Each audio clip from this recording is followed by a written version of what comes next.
Жохон тэгшлээ.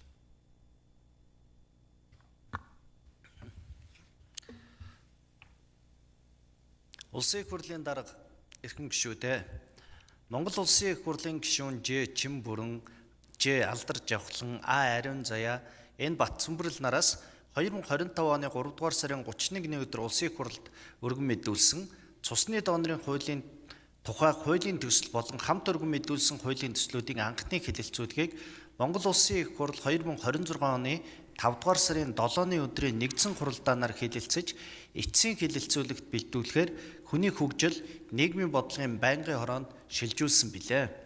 Хүний хөгжил, нийгмийн бодлогын байнгын хорооны 2026 оны 5 дугаар сарын 12-ны өдрийн хуралдаанаараа хуулийн төслүүдийн эцсийн хэлэлцүүлгийг Монгол Улсын их хурлын чуулганы хуралдааны дэгийн тухай хуулийн 42 дугаар зүйлд заасны дагуу явуулсан бөгөөд эцсийн хэлэлцүүлэгт бэлтгэсэн төсөлтөй холбогдуулан Улсын их хурлын гишүүн М Ган Хүлэг цусны донорын цол тэмдгийг зэрэглэлтэй болгох хэсэг талаар асуулт асууж хариулт авлаа.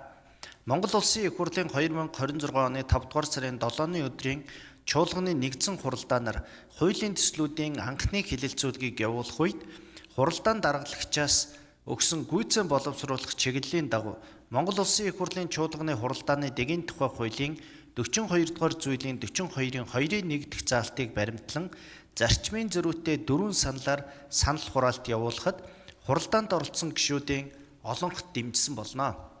Нэгдсэн хуралдаанд анхны хэлэлцүүлгээр олонхын дэмжлэг авсан саналуудыг хуулийн төсөлд нэмж тусган эцсийн хэлэлцүүлэгт бэлтгэсэн төслийг та бүхэнд тараасан болно.